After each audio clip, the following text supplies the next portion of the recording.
All right, welcome back to Bayou Time. We have the parish president of Lafourche Parish with us, Mr. Archie Chesson. And Archie, it was good to see you having fun the other night at the LaRue Canebreaker Yeah. gig, but I see y'all so much at work. To see you enjoying yourself, that was good to see. You know, Martin, I know we were talking about this earlier. It was kind of the first time we had gotten out, really, since COVID, right? Not a whole lot of traveling going on other than business when we went to D.C. a few weeks ago. But to see to be there Saturday night, to see you guys and the Canebreakers and in LaRue, a whole lot of local talent between you and Brian Zerang and Tony and Rod with LaRue. It really was a fun night to see everybody kind of come together and rally around those two groups. Brand new, CD from LaRue was always good to hear new music coming out locally.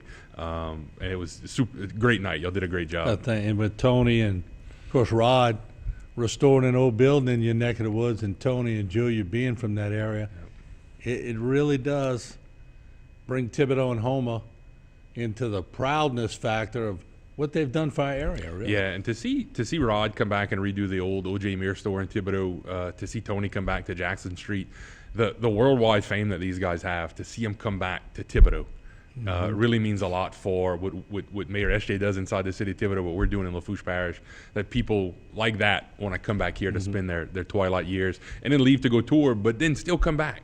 So it's really awesome. Well, whenever I see y'all on Sports on the Bayou and then a gig like that, it's good that me and you are talking, but we're not covering a hurricane or a pandemic or anything else. So that was good to see. A lot of smiles. It was. Unfortunately, now we have to segue to COVID. What's the latest in Lafourche, and what are you seeing as the parish president? You know, the numbers continue to go up, Martin. I think our positivity rate now is around 11%, which is not the highest out of our region, but we're not the lowest anymore. I think St. John the Baptist is the lowest, somewhere around 5 or 8%. We have about 37 people in the hospital right now. That was the last numbers we got from the state on Friday. But it's all the Delta variant that we're seeing right now, and due to that explosion, as it progresses, it's a much and I think Earl talked about this the other night. It's a much speedier variant. It's really contagious than the original, I guess, the British variant and the original version of the COVID virus. But about 90% of the cases we're seeing are unvaccinated people. A lot of the hospitalizations are unvaccinated people. So, we continue to talk about how important it is to get the vaccine. And I know there's still a lot of trepidation. We're probably 33% of the way parish-wide as far as vaccines go. We're 50% of the way on a state perspective that at least has one dose. We're probably 32% on the completion of the 2 doses statewide. But I've gotten a lot of comments over the last several days as the vaccine has started to ramp back up. People are still very, I guess, scared of it, and they're worried about how fast it was developed. And what I tell people is, and I think we talked about this the night I was in D.C. At the White House, going there and talking to the guys who actually developed the vaccine. Dr. Sawali, who originally developed this thing, this is the fourth vaccine he's developed in his career. He wasn't a newbie at this. But then when you talk about the way they developed, the technology that they used to do this has been around for decades. The one thing that made this happen so much quicker is that the government took all the liability and they had a blank check. It takes Pfizer and these guys years to make these vaccines because they take it so slow, because of the potential side effects, because of the potential liability. And when somebody steps in and takes that all away and says, go do what you got to do and we're going to write the check at the end of the day, these guys can blow 90 to nothing. And that's the reason it was developed so quickly. It wasn't that it was junk science and it was thrown together to be able to say, oh, we have a vaccine and start sticking stuff in people's arms. Now, look, do I still have some reservations about it in a younger population? No doubt. My wife and I have this conversation often about, our 8-year-old and our 6-year-old and what happens at the point when they become eligible. Do we give them a vaccine? Do I think long-term there's still a lot of research that needs to be done, especially on the younger population? But I will tell you personally, when I took it, 0 side effects other than where they stuck me with the needle in it, and it was sore for a couple days. A lot of people have had those same reactions. We've had some people who have had some stiffer reactions where it gave them some of the symptoms, but that's like anything, like when you get the flu vaccine or any of the other ones, you get some of those symptoms. But overall, the vast majority of the population, and we're talking millions of people by now who have taken this vaccine, have come across just fine. And this is truly the way we're going to beat it. It's not to say that you're not going to get it after you take the vaccine, because it's only 90% or 96% effective. So there's still that 4% chance. But if you do get it, and the people we've talked to that have gotten COVID after the vaccine, it's been very mild symptoms. And the ones, like you said, let's say the 4% that do get it, most of them, not saying all of them, they're not dying. They're from not. it. They're not. It's lessening the symptoms to the point where most people just kind of have a runny nose, or they still lose that sense of taste or smell, and that's how they know they've got it, or because they went get tested because they were exposed. But you know, wearing masks and stuff is still going to help if you think you're still in that vulnerable population. But getting the vaccine is truly the way to kind of make sure that you're protected.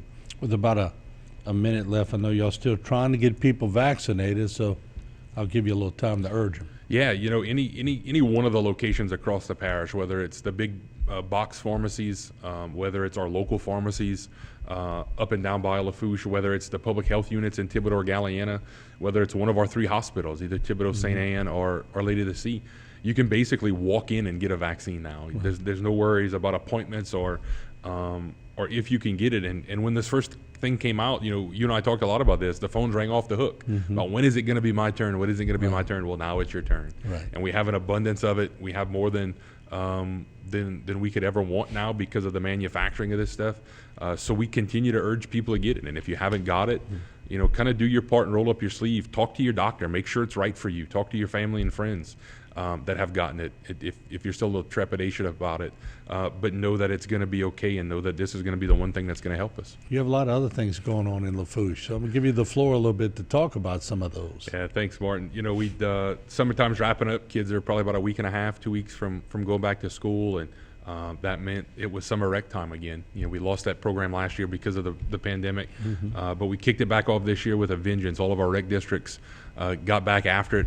We had tremendous success, even with the school program this year. Superintendent Martin ran his summer program for the first time through the month of June, and even with that, kids were still coming into the rec program and doing all the t-ball and the softball and stuff we typically do.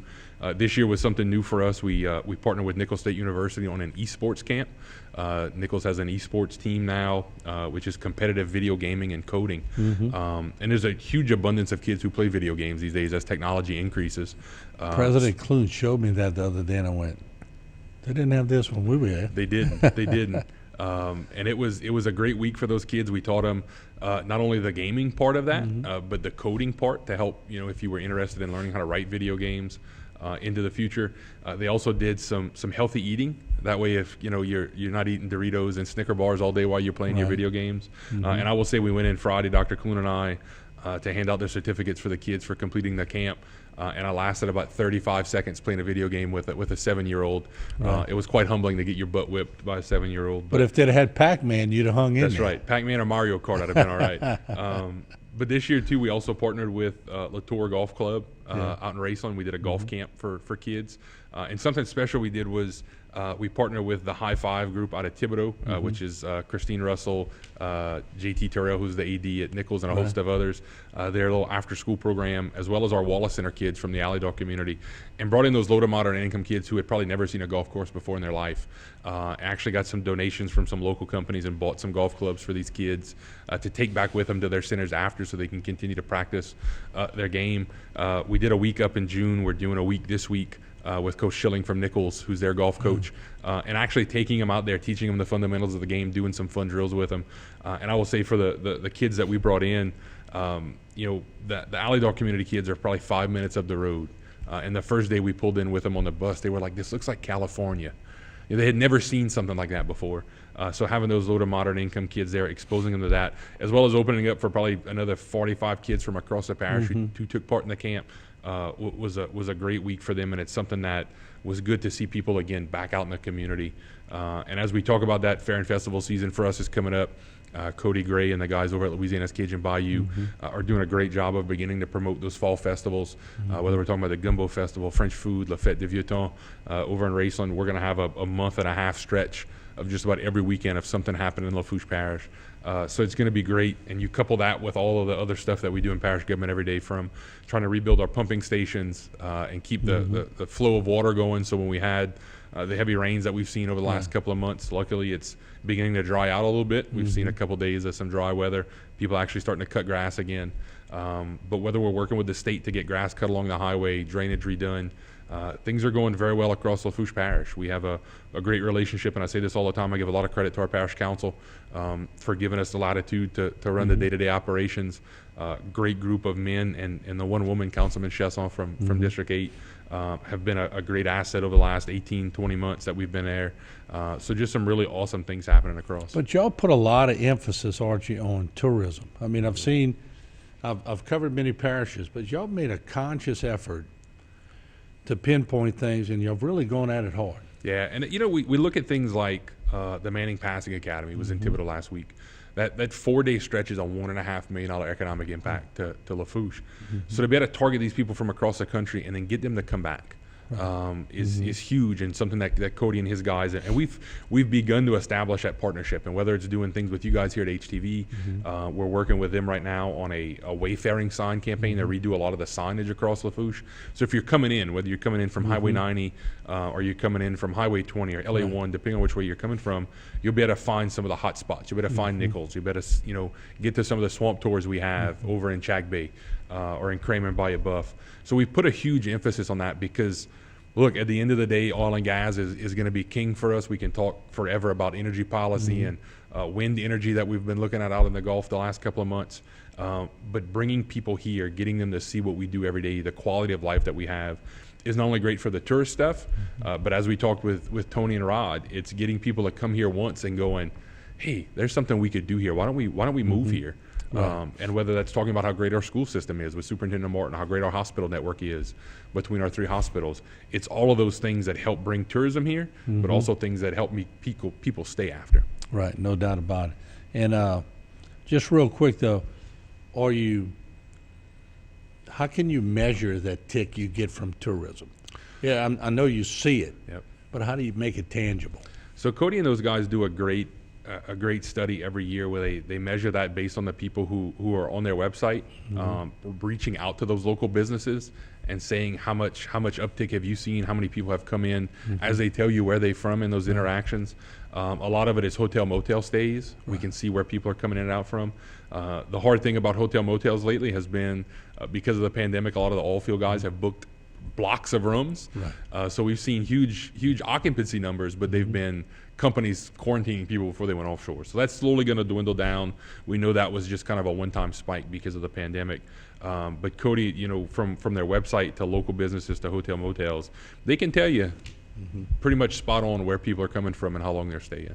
All right, there you have it. The parish president of Lafourche Parish, Mr. Archie Chesson, and we always look forward to talking with you. Hopefully it's not hurricanes or tropical storms. Good to see you again. Thanks, Martin. Always good to be here. All right, we'll take a short break. We'll have a lot more here on Bayou Time.